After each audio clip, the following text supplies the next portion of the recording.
Everyone has a story. Hey, Steve. Hello, Doug. Stories have power. Welcome to Taylor Cooperative. They help us understand each other. This is Jessop's Journal. Here is the sign-in book. Wonderful. What was your first job? We're talking like a paycheck, okay? Yeah. Do you remember what your first job was? I was 13. I assembled bicycles at Lindrum Hardware about a block from my house. I worked for a little old guy who had one ear. Really? One ear? And actually he scared all the little kids because he had this missing ear. Okay. And I remember one day walking past the little hardware store, and I was thinking I should get a job. I was on my way to Safeway to apply for a job, and I thought, maybe I'll just stop in here. And the little old man said, yeah, got a job. He actually didn't expect anyone would ever come in and ask him for a job. So my first job was building bicycles. Yeah. Really? Yeah. And where was this? In Edmonton, Alberta, Canada, where I was born and raised. But I'm a U.S. citizen since 1996. How did that come to be? I mean, why the U.S.? As a kid growing up, I actually wanted a military career. Okay. And so, watching World War II movies, the heroes were always the Americans. And I actually joined the Royal Canadian Air Cadets as a young guy to begin my training towards a military career. My dad told me that when he was a young man, that the U.S. Army came through our hometown of Edmonton in the early years of World War II and built the Alaska Highway. So at that time, my dad met, for the first time, many other American kids his age. Okay. These were 18, 19-year-old soldiers, Right. with all the heavy equipment building the Alaska Highway. My dad told me, he said he thought they were the most interesting, fun, and hardworking people he'd ever met, and he always admired the Americans. Okay. So when I was about 14, we took a vacation to Spokane, Washington. First time I'd ever been out of Canada. We went to Fairchild Air Force Base, sat on the trunk lid of my dad's car watching the B-52s do touch and goes. And my dad said this to me, he said, if I'd had the opportunity, if it was up to me to be born an American or a Canadian, I would have chosen to be born an American because it's the greatest country that ever was. That stuck with me. And when I was 35 years old, I met a group of business people I'd been doing some business with out of Seattle. They invited me to join them to start a company in Seattle. And 5 years later, I had a green card, and 5 years after that, I became a U.S. citizen. Yeah. Welcome to the neighborhood. Thanks. Who believed in Steve Comrie before Steve did? I think my grandfather. I was the first grandchild. I was the oldest, firstborn. And my grandfather and my father had a very difficult relationship.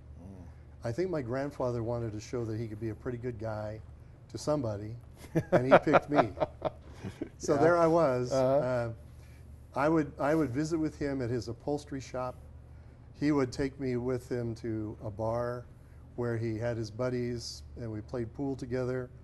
And so my grandfather was just this old guy who just actually doted on me. And as a young man, just developing, I had a great relationship with my grandfather.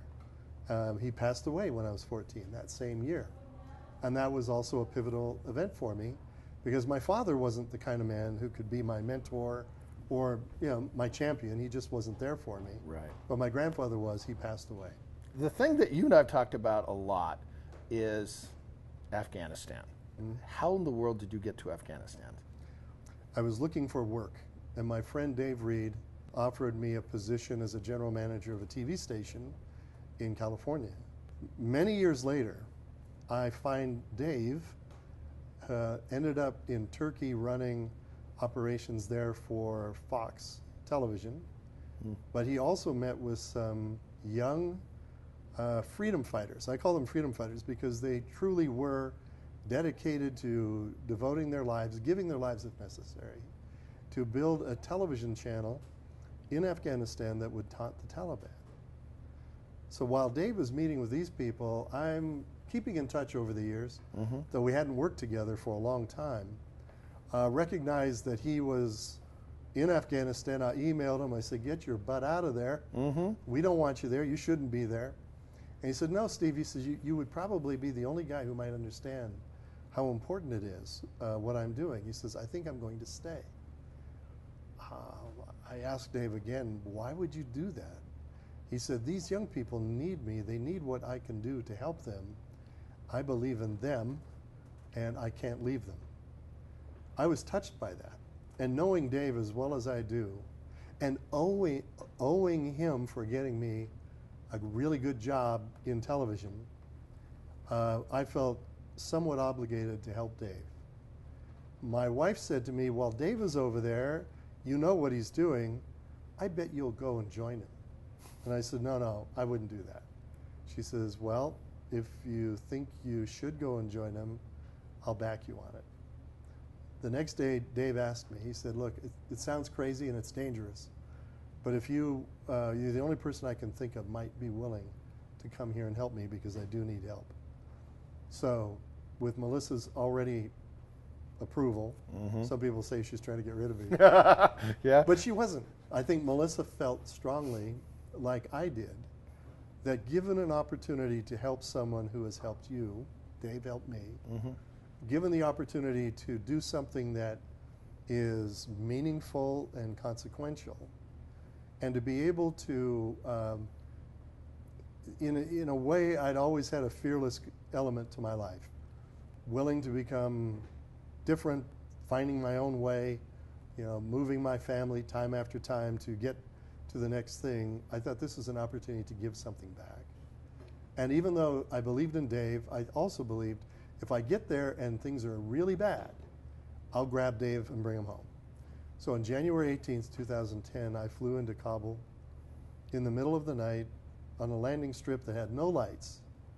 That same day, around 10 a.m., as I was being introduced to the staff of the new television station, standing in the parking lot out in front of a building, a suicide bomber approached our gate at the compound and detonated. Whoa. So there I was, my very first few hours in Afghanistan,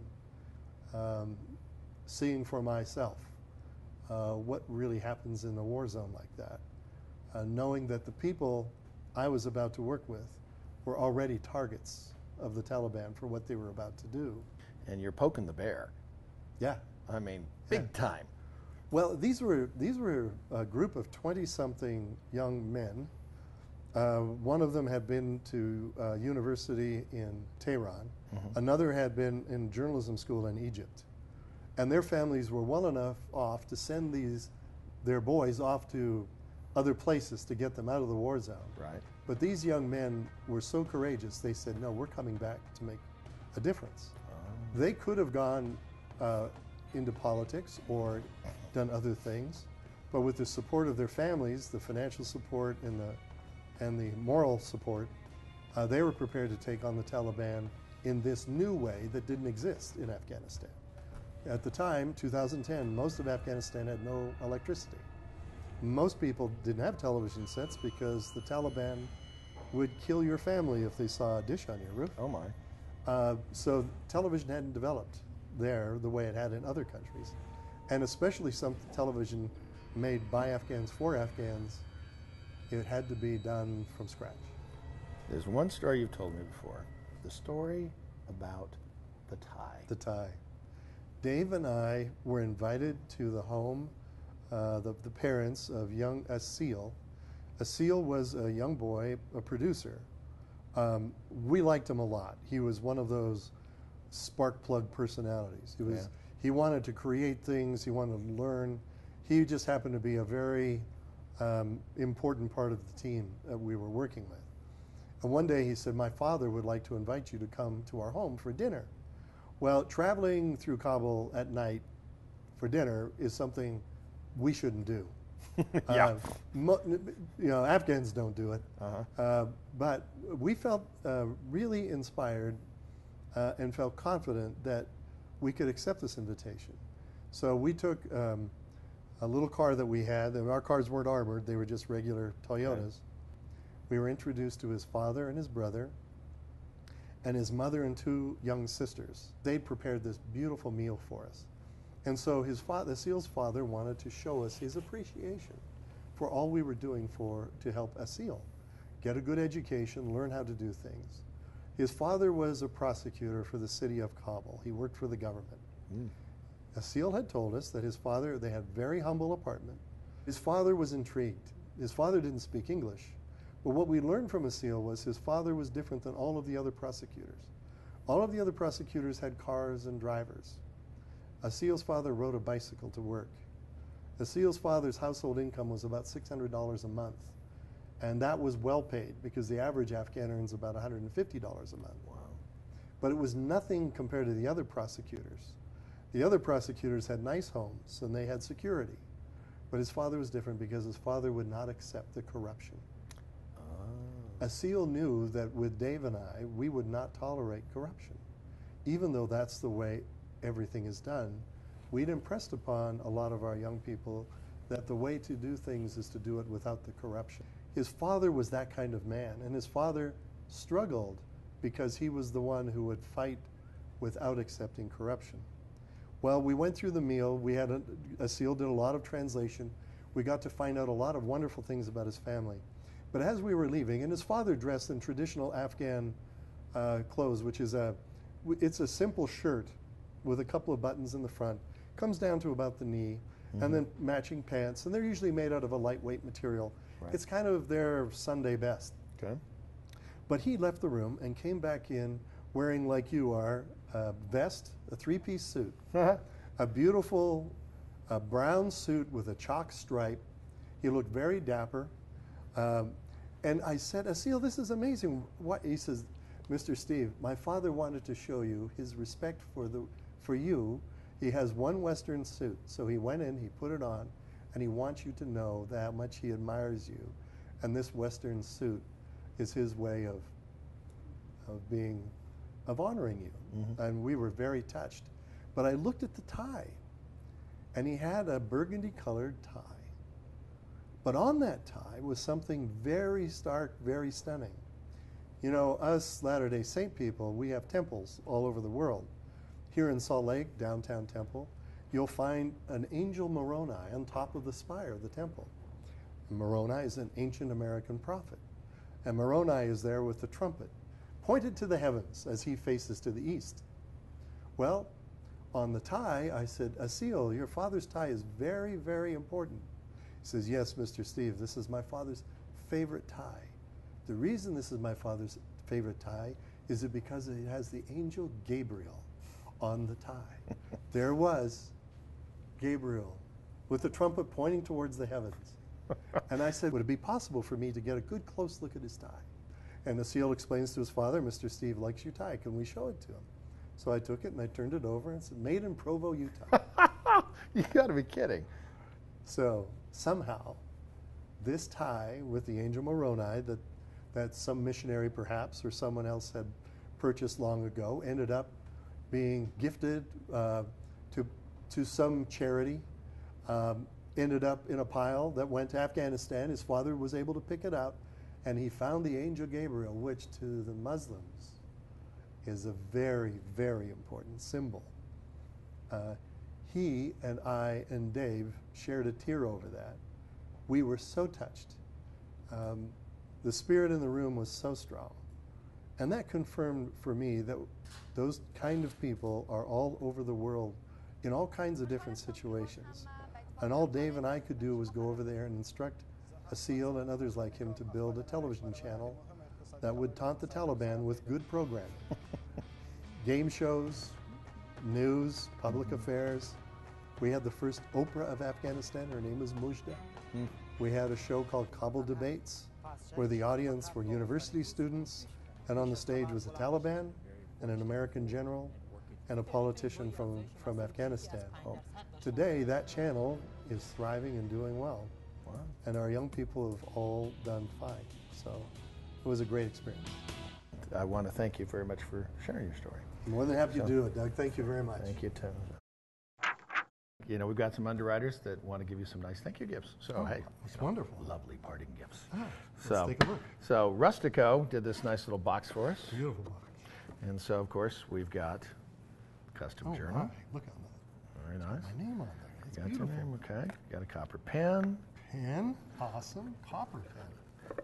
The And folks from Taylor Cooperative are going to make you a custom shirt. Oh, and this place is gorgeous, My of goodness, course. okay.